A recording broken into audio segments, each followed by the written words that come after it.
Good morning friends. आज हम देखेंगे विसर्ग संधि। विसर्ग संधि की परिभाषा, विसर्ग संधि के नियम। आइए देखते हैं विसर्ग संधि की परिभाषा।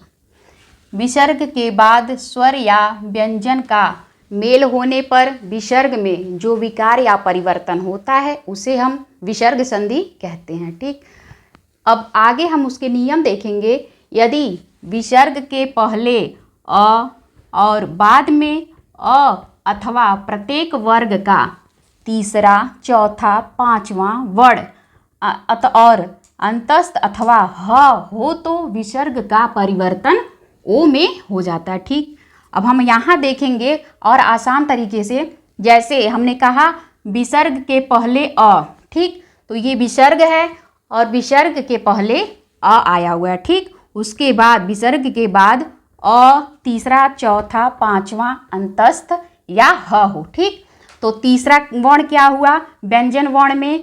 पहला, दूसरा, तीसरा। ठीक, ये ग हुआ। और चौथा वर्ण हुआ व्यंजन वर्ग में, चौथा घ हो गया। और पांचवा वर्ण जो हुआ ये अंगा हो गया। ठीक, उसी प्रकार से अंतस्थ व्यंजन विसर्ग के बाद यदि अंतस्थ व्यंजन में य, र, ल और व आते हैं। ठीक, और उसके बाद विसर्ग के बाद ह आए तो उनका परिवर्तन ओ में, विसर्ग का परिवर्तन ओ में हो जाता है। ठीक, अब हम उदाहरण से समझते हैं। जैसे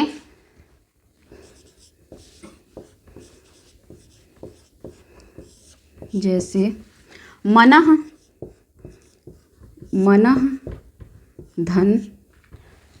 धन ज। ठीक, तो हमने परिभाषा में देखा है, नियम में देखा है, हमने पहला नियम देखा है। यदि विसर्ग के पहले, ये विसर्ग है, विसर्ग के पहले अ आए, ठीक, तो इसमें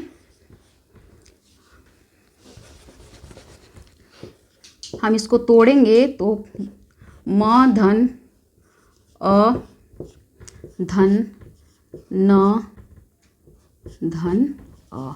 ठीक, तो ये विसर्ग के पहले न में अ छुपा होता है, तो विसर्ग के पहले अ आया हुआ है।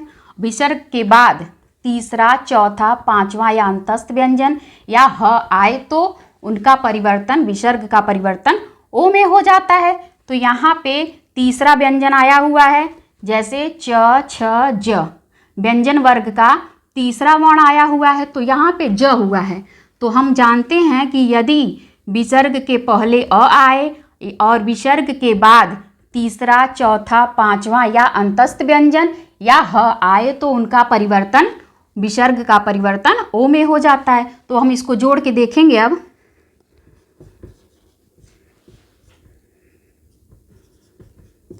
तो हम जानते हैं यहाँ पे विसर्ग का ओ हो जाता है,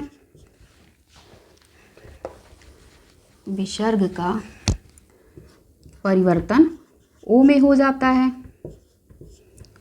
तो हम इसको जोड़ के देखते हैं, नया शब्द क्या बनता है? मन हमने लिखा और हम जानते हैं विसर्ग का परिवर्तन ओ में हो जाता है, तो ओ की मात्रा में यहाँ पे लगा देते हैं और ज को हम ज्यों का त्यों रख देते हैं। तो ये नया शब्द जो बना मनोज बना। ये विसर्ग संधि का उदाहरण है। अब अगला उदाहरण हम देखेंगे।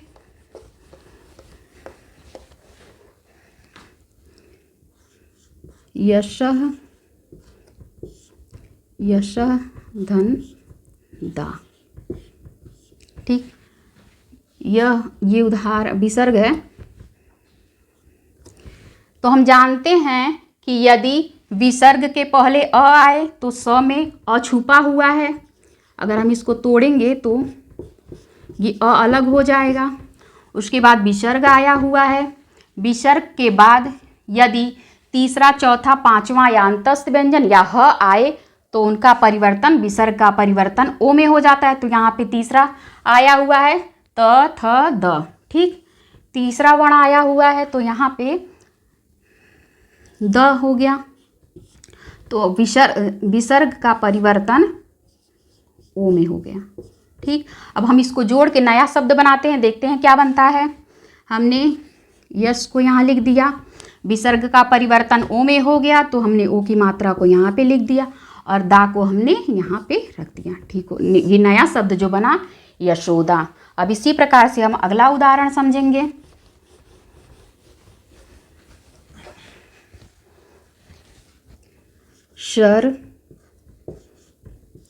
शर धन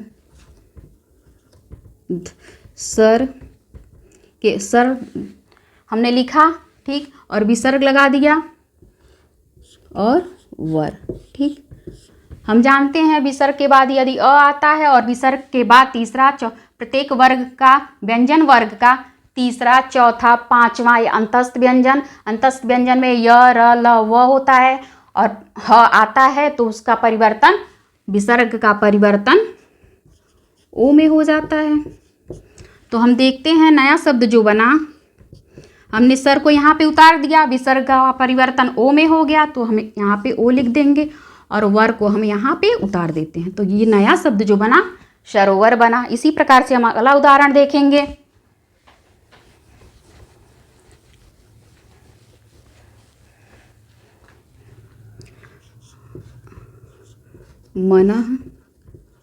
मनः धन हर, मनः धन हर। अब यहाँ पे विसर्ग आया हुआ है, विसर्ग के पहले अ आया है। यदि विसर्ग के पहले अ आए और विसर्ग के बाद अ, तीसरा वर्ण, चौथा वर्ग, व्यंजन वर्ग का तीसरा वर्ण, चौथा वर्ण, पांचवा अंतस्थ व्यंजन या ह आए तो उनका परिवर्तन, विसर्ग का परिवर्तन ओ में हो जाता है। तो यहाँ पे विसर्ग आया हुआ है और विसर्ग के पहले अ आया हुआ है। हम न से अ को अलग करेंगे, अ हुआ, उसके बाद विसर्ग आया हुआ है और हम देखते हैं यहाँ पे ह है, ह आए, यहाँ पे ह आया हुआ है तो ह के बाद या विसर्ग और विसर्ग के पहले अ आया है तो विसर्ग का परिवर्तन ओ में हो जाता है। तो हम इसको नया शब्द बनाकर देखते हैं क्या शब्द बनता है। मन में हमने ओ की मात्रा को लगा दिया तो मनो और हर को हमने यहाँ पे उतार दिया तो नया शब्द जो बना मनोहर, ठीक। इसी प्रकार से हम देखेंगे विसर्ग संधि के अपवाद। तो आइए देखते हैं हम इसके अपवाद। हाँ, तो अब हम देखेंगे अपवाद, विसर्ग संधि के अपवाद। यदि पुनः और अंतः में विसर्ग का र हो जाता है। कैसे र हो जाता है आइए देखते हैं। पुनः या अतः, अंतः आए, उसके बाद विसर्ग हो और विसर्ग के बाद प्रत्येक व्यंजन वर्ग का तीसरा वर्ण, चौथा वर्ण, पांचवा वर्ण या अंतस्थ व्यंजन य, र, ल, व और ह आए तो उनका परिवर्तन आधा र में हो जाता है, आधा र में हो जाता है। अब इसको हम उदाहरण से देखते हैं।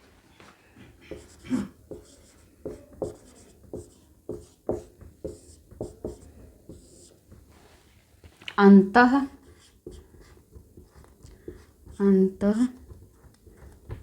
धन धान,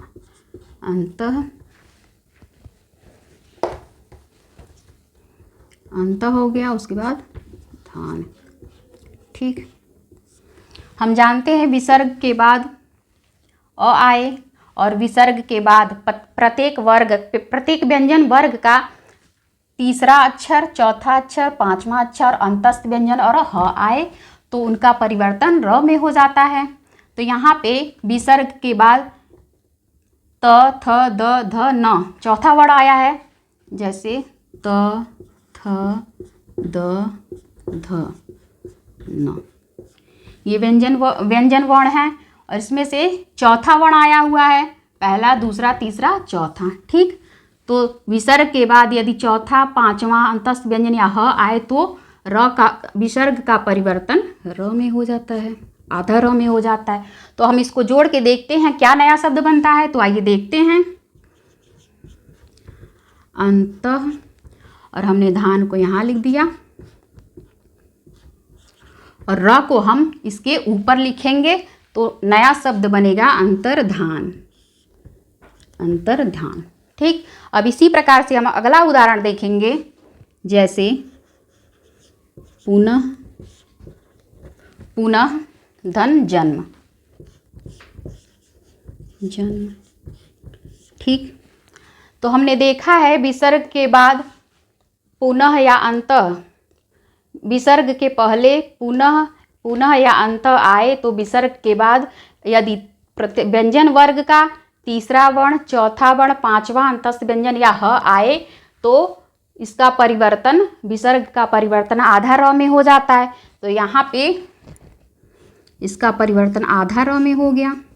तो हम इसको जोड़ के एक नया शब्द बनाते हैं, देखते हैं क्या बनता है। पुनः जन्म हमने लिख दिया और इसके आगे हम मात्रा ये र को रेफ र में बदल देंगे तो हो गया पुनर्जन्म। ठीक, उसी प्रकार से हम अगला उदाहरण देखेंगे। पुनः धन मुद्रण, पुनः धन मुद्रण। यहाँ पर भी वही हुआ है, विसर्ग के पहले पुनः, अतः और विसर्ग के बाद व्यंजन वर्ग का तीसरा वर्ण, चौथा, पांचवा अंतस्थ व्यंजन या ह आए तो उनका परिवर्तन, विसर्ग का परिवर्तन र में हो जाता है। तो यहाँ पे विसर्ग का परिवर्तन आधा र में हो गया। ठीक, तो हम देखेंगे क्या नया शब्द बनता है। पुनः मुद्रण, र को हम यहाँ रेफ के रूप में लगा देंगे तो हो गया पुनर्मुद्रण। अब आगे हम विसर्ग संधि का दूसरा नियम देखेंगे। आइए देखते हैं दूसरा नियम। हाँ, तो अब हम देखेंगे विसर्ग संधि का दूसरा नियम। तो आइए देखते हैं विसर्ग संधि का दूसरा नियम। ठीक, विसर्ग का र में परिवर्तन हो जाना, विसर्ग का र में परिवर्तन हो जाना। तो आइए हम इसकी परिभाषा देखते हैं। यदि विसर्ग के पहले अ आ को छोड़कर कोई दूसरा स्वर हो और बाद में आ, उ या तीसरा, चौथा, पांचवा वर्ण या य, र, ल, व में से कोई हो तो विसर्ग का परिवर्तन आधा र में हो जाता है। तो आइए और इसको अच्छे से समझते हैं। हमने देखा विसर्ग के पहले यदि अ आ को छोड़कर कहने का तात्पर्य ये है, विसर्ग के पहले यदि कोई भी स्वर आता है लेकिन वो अ और आ नहीं होना चाहिए, उसके बाद कोई भी स्वर आ सकता है। और विसर्ग के बाद आ, उ और व्यंजन वर्ग का तीसरा वर्ण, चौथा वर्ण, पांचवा वर्ण और अंतस्थ व्यंजन में य, र, ल, व हो तो विसर्ग का परिवर्तन आधा र में हो जाता है। ठीक, कहने का तात्पर्य ये हुआ, विसर्ग के पहले अ आ को छोड़कर यदि कोई भी स्वर आता है और उसके बाद आ, उ और व्यंजन वर्ग का तीसरा वर्ण, चौथा वर्ण, पांचवा वर्ण, अंतस्थ व्यंजन आए तो उनका परिवर्तन, विसर्ग का परिवर्तन र में हो जाता है। अब इसको हम उदाहरण से समझेंगे।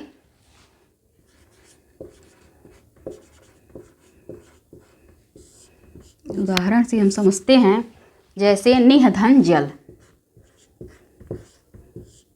निह धन जल।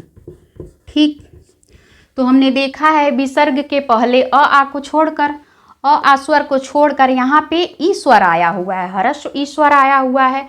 और विसर्ग के बाद यदि आ, उ व्यंजन वर्ग का तीसरा, चौथा, पांचवा या अंतस्थ व्यंजन आए तो यहाँ पे च, छ, ज व्यंजन वर्ग का तीसरा वर्ण आया हुआ है तो यहाँ पे विसर्ग का परिवर्तन र में हो जाएगा, आधा र में। अब हम इसको देखते हैं क्या शब्द बनता है। तो देखते हैं निह और जल, और हम इसके ऊपर र को लिख देते हैं तो हो गया निर्जल, निर्जल। आधा र रेफ र होगा। ठीक, अब इसी प्रकार से हम अगला उदाहरण देखते हैं। निह धन गुड़, निह धन गुड़ हुआ। यहाँ पे भी वही कंडीशन लागू होता है। हर अ आ स्वर को छोड़कर यहाँ पे ई आया हुआ है, ई स्वर आया हुआ है। विसर्ग के बाद क, ख, ग तीसरा वर्ण आया हुआ है, व्यंजन वर्ग का तीसरा वर्ण क, ख, ग आया हुआ है तो विसर्ग का परिवर्तन र में हो जाएगा। तो यहाँ पे हम देखते हैं नया शब्द क्या बनता है, निह धन गुण, और र को हम यहाँ पे लगा देते हैं, हो गया निर्गुण। उसी प्रकार से हम अगला उदाहरण देखेंगे।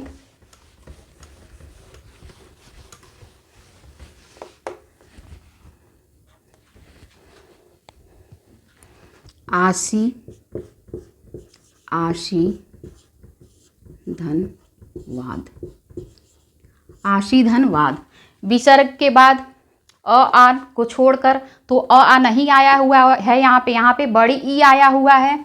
और विसर्ग के बाद य र ल अंतस्थ व्यंजन में से व आया हुआ है, य र ल व, चौथा वर्ण आया हुआ है। तो विसर्ग का परिवर्तन आधा र में हो जाएगा। तो अब इसको हम जोड़ते हैं, देखते हैं क्या बनता है। आशी और वाद, और हम र को इसके आगे लिख देते हैं व पे, तो नया शब्द जो बना आशीर्वाद। अब हम देखेंगे इसके आगे अगला नियम। हाँ, तो अब हम देखेंगे विसर्ग संधि का तीसरा नियम। तीसरा नियम ये है, विसर्ग का परिवर्तन तालव्य श में आधा स में हो जाता है परिवर्तन। ठीक, अब इसकी परिभाषा हम देखते हैं। यदि विसर्ग के पहले कोई स्वर हो और बाद में च छ श हो तो विसर्ग का परिवर्तन आधा श में हो जाता है। तो यहाँ पे देखते हैं, विसर्ग के पहले यदि कोई भी स्वर हो और उसके बाद विसर्ग के बाद च छ या श, तालव्य श होना चाहिए, तालव्य श आए तो उनका विसर्ग का परिवर्तन आधा तालव्य श में हो जाता है। ठीक, अब इसको हम उदाहरण से समझते हैं। जैसे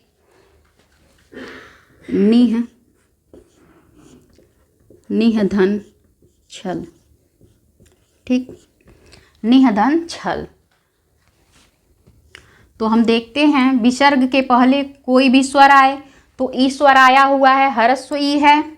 और विसर्ग के बाद च छ या श आए तो विसर्ग के बाद यहाँ पे छ आया हुआ है, तो विसर्ग का परिवर्तन श में हो जाएगा, तालव्य श में हो जाएगा।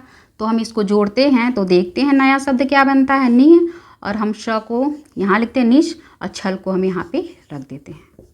तो नया शब्द वो जो बना वो निश्छल बना। इसी प्रकार से अगला उदाहरण देखते हैं। निह धन चिंत। ठीक, अब इसको हम देखेंगे, विसर्ग के पहले ई आया हुआ है, कोई भी स्वर आए तो ई स्वर आया हुआ है, और उस विसर्ग के बाद च छ श में से कोई भी शब्द, कोई भी वर्ण आए तो यहाँ पे च आया हुआ है, तो विसर्ग का परिवर्तन तालव्य श में हो गया है। तो यहाँ पे जो नया शब्द बनेगा निश्चिंत, निश्चिंत। नी को हमने यहाँ लिखा, तालव्य श को हमने यहाँ पे रखा, और इसको यहाँ पे हमने लिख दिया, तो निश्चिंत नया शब्द बना। उसी प्रकार से हम अगला उदाहरण देखेंगे।